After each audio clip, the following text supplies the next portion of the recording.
My name is Claire. I am 29 years old, and last night my brother shoved me off the edge of our family's lake house dock as a joke. At least, that is what he called it, a joke.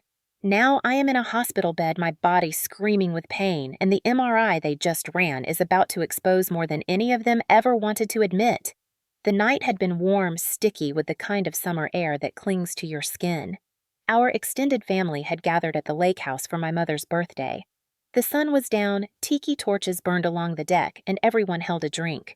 Brad, my brother, was in the center of attention, as always, telling some overblown story about a championship game. I stayed near the railing, keeping to myself. I knew his attention would eventually turn to me, and when it did, it was never good. It started with a comment about my haircut, then my shoes. The laughter that followed had the practiced rhythm of people used to laughing at me to stay on his good side. I had learned to swallow the sting, but that night there was an edge in his eyes, a familiar spark that always came before something worse. I turned to leave the dock. That is when I felt his hand between my shoulder blades, sudden and hard. My body pitched forward. For a fraction of a second, I thought I would splash into the water. Instead, my right hip and shoulder slammed into the concrete edge that framed the dock. The impact knocked the air out of me. My head snapped back and hit again. Stars exploded in my vision. I crumpled half on the shore, half in the shallow water. I could not breathe. The conversations on the deck barely paused. My father's voice cut through sharp and dismissive. "Walk it off! You are fine!" My brother chuckled, dripping sarcasm. "She does this for sympathy." My mother's heels clicked closer, but her words were no comfort. "She will do anything to ruin a peaceful weekend." And then they turned away, left me curled up on the wet ground, gasping the sounds of laughter and clinking glasses fading behind me. The pain in my back was hot and electric. My head throbbed with each heartbeat. I tried to sit up, but my legs did not respond the way they should. Panic rose cold and heavy. I called out, but no one came. Somewhere deep down, I knew this was different from every other time he had hurt me. This was worse. Much worse. I lay there staring at the underside of the dock, the wood dark and dripping above me. I thought about every time Brad had said just kidding after leaving me bruised or breathless. About the time he pushed me down the stairs when I was 7, the time he threw a baseball into my ribs when I was 12, the time he locked me in the garage for hours in winter. Always a joke. Always forgiven by everyone but me.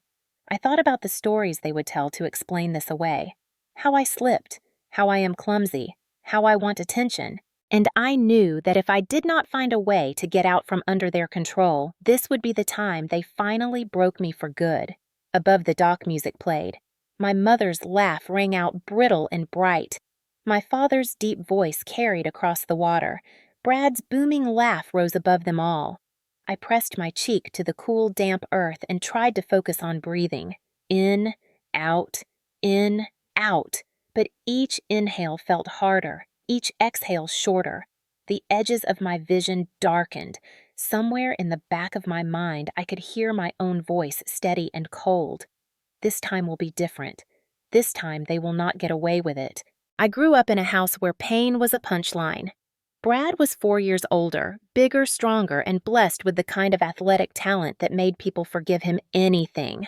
My father, Judge Harold Bennett, believed in toughness above all else. My mother, Margaret, believed in appearances. Together, they built a home where my brother was the golden child and I was the cautionary tale. If Brad shoved me and I cried, my father would tell me to toughen up. If I came home with a bruise from one of his games, my mother would tell me to cover it with makeup because we had company coming over. There were no accidents in our house, just lessons, and those lessons always seemed to involve me bleeding or limping while Brad stood nearby, smirking. By the time I was old enough to leave for college, I thought I had escaped. I built a life far from them, a career as an investigative journalist, a small apartment in the city, friends who knew nothing of my family's private rules. But no amount of distance erased the reflex to doubt my own pain, to wonder if maybe I was overreacting. I was working on a major story when I came back to the lake house that summer. Months of digging had led me to a network of abuse buried deep in the state's most celebrated college basketball program, the same program where Brad had been a star. I had documents, interviews, photographs. I had enough to take down more than a few careers. Brad knew it, and so did my parents. They told themselves my work was about revenge, that I had been nursing some petty grudge since childhood. They never considered the possibility that I was doing my job or that the truth mattered more than family comfort. The stakes were higher than they had ever been. If I could publish, I could expose not only the crimes inside the program, but the way powerful people protected predators when those predators were valuable. If I stayed quiet, the same system that had let Brad hurt me for decades would go on hurting others. And yet, coming home for my mother's birthday, I let myself believe for one foolish moment that maybe we could have a weekend without war, that maybe Brad would act like an adult and my parents would act like parents. That hope lasted exactly until the moment Brad's hand hit my back on the dock. Now, lying in a guest room that smelled of lake water and mildew, my head pounding and my lower body numb, I could hear my parents talking in the hallway. My father's voice was low, annoyed. "She is not calling anyone. We will not have an ambulance here." My mother agreed, her tone sharper. "People will talk. It will ruin the weekend." I realized then that I was not just hurt, I was trapped. They had done this before, not on this scale, but enough times that they knew how to contain it. They would keep me here, feed me over-the-counter pills, and wait for the worst to pass so they could all agree later that it had not been serious. The thing is, this time it was serious. I could not feel my toes. My head throbbed in a way that made my vision blur. Every breath felt like a war. The stakes were not just about my story anymore. They were about whether I would make it out of this house alive. If I collapsed completely before anyone outside knew what had happened, they could write the ending any way they wanted. I would be the clumsy sister who slipped, the jealous reporter who drank too much, the unstable woman who ruined her mother's birthday. I would be everything they had always said I was, and I would have no way to fight back. That knowledge lit a slow, burning fuse inside me. I had been telling other people's stories for years. Now I had to tell my own, and I had to start before the darkness at the edge of my vision swallowed me whole. Brad was the obvious villain, the one who pushed, shoved, hit, and laughed, but he was never alone in it. My father, Judge Harold Bennett, had spent decades cultivating the image of a principled man, a protector of law and order. In reality, he was a master at bending both to suit his needs. If Brad got into a fight at school, Harold would smooth it over with the principal. If Brad broke a neighbor's window, Harold would pay for it quietly and spin a story about an accident. Each time, Brad learned that consequences were for other people. My mother, Margaret, was just as dangerous in her own way. She ruled the family's social sphere like a queen, ensuring every photo, every public moment reflected perfection. To her, my bruises were not proof of harm, they were flaws to be concealed. She could smile at a charity luncheon hours after berating me for embarrassing her in front of guests. Then there was Coach Reeves, Brad's mentor from his college days. He was still in the picture, still eager to shield his former star from any scandal. He had his own reasons tied up in sponsorship deals and promises made to powerful alumni. My work as a journalist had put me on his radar, and I knew he would do anything to discredit me if I threatened the program's reputation. Together, they formed a web of protection around Brad. My father handled the legal threats, my mother managed the optics, and Coach Reeves ensured the sports community saw Brad as untouchable. Each one had a stake in keeping the truth buried, and each one had already moved into action the moment I hit the concrete. I overheard my father on the phone, his voice clipped. "No need for a report." It was nothing. She slipped. My mother sent a flurry of texts, her tone alternating between exasperation and reassurance. "We are fine, just a little family drama, nothing to worry about." I knew Coach Reeves would be next, calling in favors with local police planting seeds that I was unstable. They had done this dance before, just never with injuries this severe. The difference now was that I was not a child anymore, and I had allies they could not control. Somewhere out there, Samantha was waiting for my signal. All I had to do was find a way to send it without tipping them off. The villains in my life had always thrived in silence in the shadows where no one could challenge their version of events. I had no intention of letting them operate there this time. This time, the story would be mine to tell. The guest room door was cracked open just enough for me to hear movement in the hallway. Footsteps, the low murmur of my parents' voices. My phone was gone, probably taken when they helped me inside. I had one chance to get a message out before they locked everything down. I eased my arm under the pillow, feeling along the edge of the mattress until my fingers brushed fabric. Not my phone, but my small crossbody bag. Inside, tucked in a side pocket, was the pin-shaped device Samantha had given me months ago. It looked like a fancy stylus, but one press on the clip sent a pre-written text and GPS coordinates to her. I pressed it once and counted to 3. Somewhere in the city, Samantha's phone buzzed with the code we had agreed on. I need help now. 15 minutes later, I heard the sound of tires on gravel. My father went to the door, and his voice rose in immediate protest.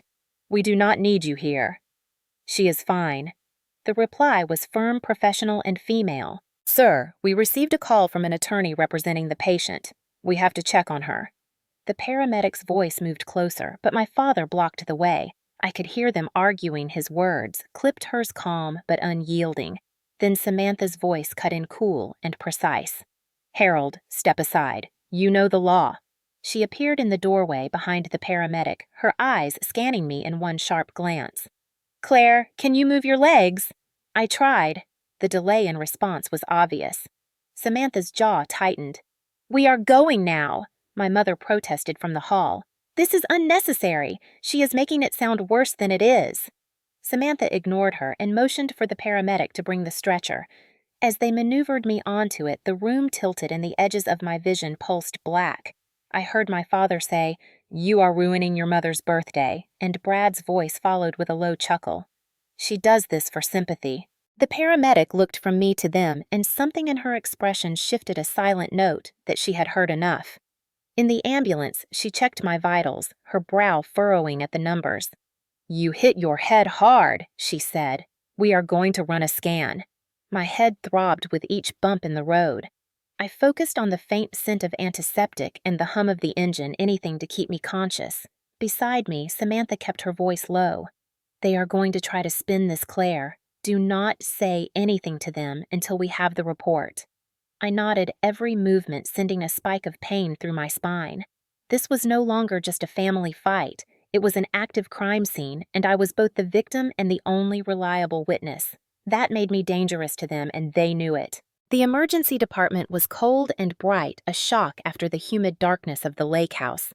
They wheeled me straight into imaging. A CT scan came first, then an MRI. The machines hummed and clanged around me, the noise echoing in my skull. I stared at the small patch of ceiling visible from the table, counting the specks in the paint to keep from thinking about the pressure building in my head. When it was over, they moved me to a curtained bay. Samantha stayed close, her presence a shield against the chaos of nurses and techs moving in and out. A tall woman in scrubs entered carrying a tablet.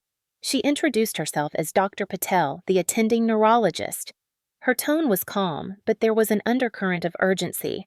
"You have a fracture in your thoracic spine, T11 and T12. There is swelling around the spinal cord, which explains the numbness in your legs. More concerning, there is a subdural hematoma bleeding on the brain. We need to admit you to the ICU immediately." My stomach dropped. "How bad is it?" I asked. "If you had waited much longer," she said, "the damage could have been permanent, even fatal." Samantha's eyes met mine, and I saw the calculation there. This was exactly the kind of objective evidence that could shatter my family's story. But Dr. Patel wasn't finished. The MRI also showed something else.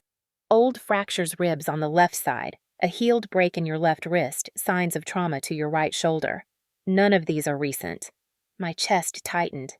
They were from Brad. Every one of them. Dr. Patel's gaze was steady. "These kinds of injuries spread over years suggest repeated physical trauma. Has anyone ever hurt you before now, Claire?" I swallowed hard. "Yes. My brother. My parents know.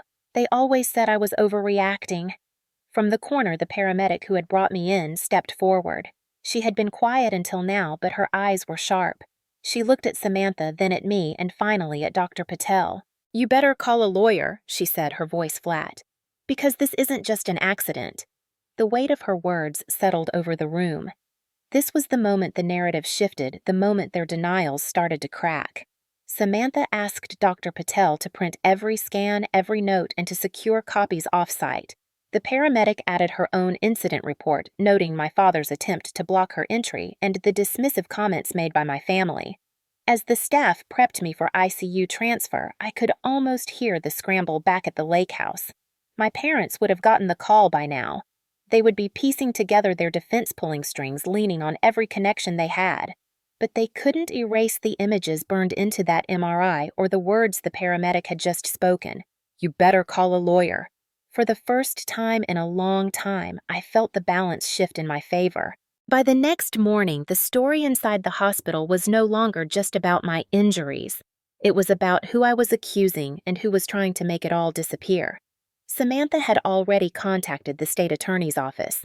The moment they heard the name Judge Harold Bennett, they knew there was a conflict of interest. An investigator named Larkin was assigned from another district, someone with no ties to my family. While I was in the ICU, Samantha worked the phones. She tracked down 2 cousins who had been at the dock and seen Brad shove me. She found a guest who had recorded part of the evening on his phone. The clip showed me standing at the edge, Brad behind me, and then the sharp motion of his hands. You could not see the impact, but you could hear the sickening crack as I hit concrete. Meanwhile, my family was doing their own damage control. My mother called local reporters she knew from charity events, feeding them a story about her daughter's long struggle with anxiety and how this was just another episode. My father's colleagues received carefully worded emails implying that I had been drinking heavily, that my fall was my own fault. Coach Reeves reached out to contacts in the sports press, hinting that I had been harassing Brad for months over an old grudge. None of it surprised me. What did surprise me was how quickly the tide began to turn. The clip from the dock found its way to Larkin. The cousins agreed to give statements. The paramedic's report documented my father blocking her entry and my brother's comments about me doing it for sympathy. Then, the hospital confirmed in writing that my injuries could not have been self-inflicted and were entirely consistent with a forceful shove. My parents responded by going silent. No calls, no visits. Brad's social media accounts went dark. Samantha told me that meant they were meeting with lawyers figuring out their next move, but the pressure was building and for once, they were the ones on the defensive. Every hour that passed with me alive, conscious, and surrounded by people they could not control was an hour their story lost ground, and I was not about to waste it. The preliminary hearing was held 2 weeks later in a packed county courtroom. Samantha insisted I be there in person, even if I had to be wheeled in. She wanted the judge, the press, and my family to see exactly what Brad had done to me. I sat at the plaintiff's table, a brace around my torso, my legs weak but functional enough to shift position when the pain became too much. Brad entered in a tailored suit, his hair perfectly styled, the picture of reluctant innocence. My parents flanked him, both dressed in muted colors, faces set in careful masks of concern. Brad's lawyer began with the same refrain I had heard my entire life. It was just a joke, a family moment taken out of context.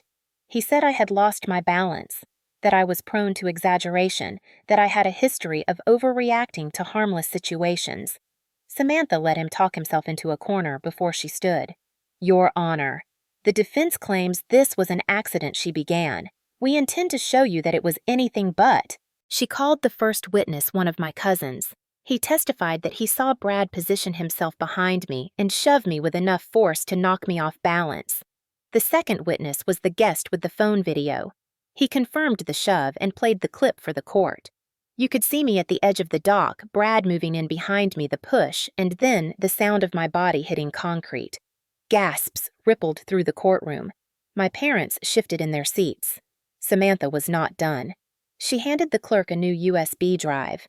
"This," she said, "is additional video from another guest who came forward last week."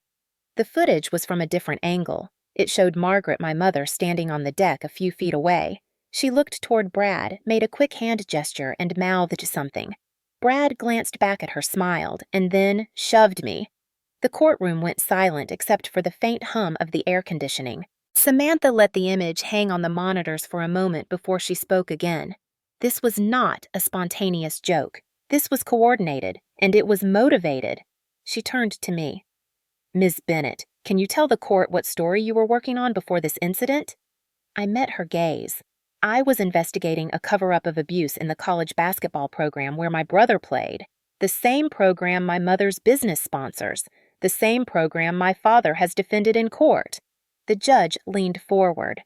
Are you saying you believe this assault was an attempt to intimidate you into dropping your investigation? I am saying it was an attempt to stop me, I replied. The rest of the hearing was a blur. The prosecutor moved to add conspiracy to the charges. Brad's lawyer sputtered objections. My mother refused to meet my eyes. My father's jaw was tight, the muscle ticking in the way it always did when he was cornered. When the judge finally ruled that there was enough evidence to proceed to trial, I felt a rush of something I had not felt in years. Power. The trial moved faster than anyone expected, propelled by the weight of the evidence and the public attention. The videos from the dock became the centerpiece of the prosecution's case. The MRI scans with their clear record of both new and old injuries were displayed on a large screen for the jury. Dr. Patel testified about the severity of the spinal fractures and the brain bleed, and she was blunt in her assessment. These injuries could not have happened from a simple slip. The paramedic followed, recounting how my father had tried to block her entry and repeating in open court the words she had told my parents in the ER, "You better call a lawyer." Each witness chipped away at the carefully constructed image my family had built over decades. Brad's defense crumbled when Samantha produced an email chain between my mother and Coach Reeves. In it, they discussed the timing of my visit, the details of the birthday gathering, and a vague but telling line from my mother, "We need to make sure she keeps her mouth shut." The implication was unmistakable. The verdict came back in less than a day. Guilty of aggravated assault with intent to cause serious bodily injury. Guilty of conspiracy to obstruct justice. Brad was sentenced to 7 years in state prison. My father was removed from the bench and placed under federal investigation for obstruction of justice and witness intimidation. My mother was barred from every charitable board she served on and faced civil suits from multiple parties for her role in attempting to suppress evidence. Coach Reeves was fired from his position and banned by the NCAA for life. The scandal extended beyond my family, drawing attention to the toxic culture in the sports program I had been investigating. Sponsors pulled out, and an independent commission was formed to review decades of abuse allegations. For the first time, people who had been silent began to speak.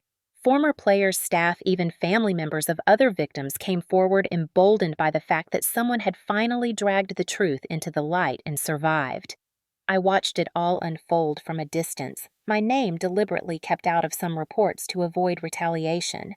But the results were undeniable.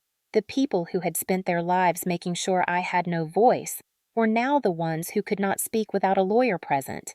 The balance of power had shifted, and I was not done yet. Recovery was slow, deliberate, and entirely on my terms. I spent 3 months in intensive physical therapy, relearning how to move without triggering the sharp electric pain that shot through my back. Every session felt like another step toward reclaiming what Brad had tried to take from me. My therapists knew, my case knew that my progress was about more than muscle strength and mobility. They understood that each milestone was proof to the world and to my family that they had failed to break me. Therapy sessions with a trauma specialist became just as critical. I learned to tell my story without flinching, to face the memories of past injuries without losing my grip on the present. The work was exhausting, but it was necessary. Samantha encouraged me to document the process, not for public sympathy, but for evidence that the injuries had long-term impact and that I was actively working to mitigate them. The documentation also served another purpose. It became the foundation for a new project, a nonprofit dedicated to supporting survivors of abuse in sports. We called it Project T11, named after the vertebra Brad had fractured. The name was a reminder of the injury, but also of survival. Civil damages from the trial provided the seed funding, and within 6 months, we were offering free legal consultations, medical referrals, and media training for those ready to speak out. Healing did not mean retreating. It meant arming myself and others with the tools to fight back in ways that could not be silenced. Every day I showed up for rehab for therapy for the nonprofit was another day I proved that my life was not defined by what had been done to me. It was defined by what I chose to do next. 1 year after the trial, I stood on a stage at a national conference on abuse prevention in sports. The room was full of coaches, athletes, survivors, and journalists. My back was still stiff, and I could feel the brace under my tailored jacket, but I stood without help.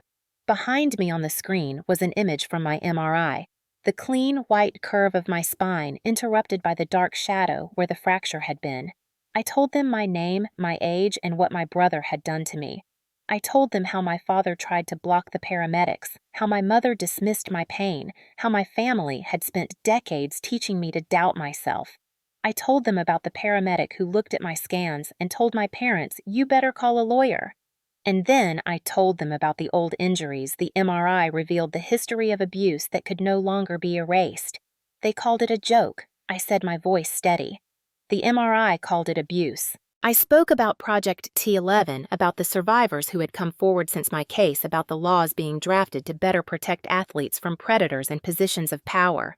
I reminded them that silence protects the abuser, never the victim. When I finished, the room was silent for a beat, and then the applause rose like a wave. People were on their feet, not just for me, but for the message. We cannot change what happened to us, but we can change what happens next. I left the stage knowing the fight was far from over. But now, I was no longer fighting alone.